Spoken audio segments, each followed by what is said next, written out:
Hello everyone, I'm Yunhan from University College Dublin. I'm going to talk about the paper, see what I'm saying, comparing intelligent personal assistant use for native and non-native language speakers. And we can know speech interface are growing in popularity. People can use speech interface to deal with some simple tasks like ask for time, especially this kind of technology is useful in something like hand busy and eye busy conditions like this. Yeah, and in this paper, we focus on the non-native English speakers, also called L2 speakers, because the IPA design are more focusing on native language speakers rather than non-native English speakers. Also, because of the language limitation, L2 speakers face more challenges when they use this kind of technology. So in our research, we want to focus on this group of users. We aim to identify important issues in L2 IPA user experience and use two different types of devices, that is smart speakers and smartphone, to figure out the device's preference between native English speakers and non-native English speakers. And we designed an experiment for this study. In the experiment, 32 participants were recruited from the university, 16 native English speakers and 16 Mandarin speakers. They were asked to interacting with Google Assistant, including smartphone and smart speakers condition, to finish a set of tasks shown by pictogram.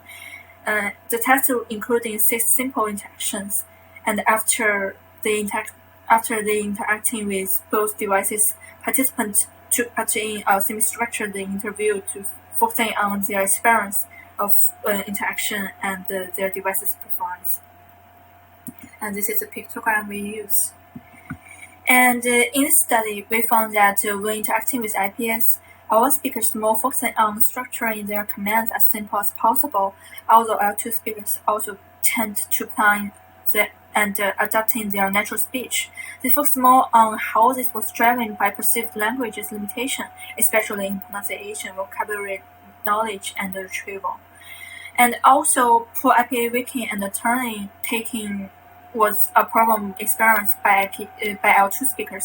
In contrast, L1 speakers feel that the time between production and recognition was too long, which could disrupt the interaction. And L2 speakers found like visual feedback provided through the smartphones is very important in supporting their interaction. It can help in them diagnose reason for the interaction breaking down. Also, it can give them confidence in system ability to understand their utterance.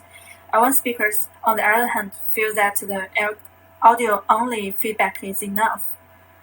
And L2 speakers also mention the different difficulties in producing the correct words or the pronunciation of the words to interact effectively with IPAs. So in this research, we found that users tend to regard the speech interface as a poor listener, which could make the users to change their speaking strategy to a simple command, and the L2 speakers seem to feel more stressful for the interaction failure.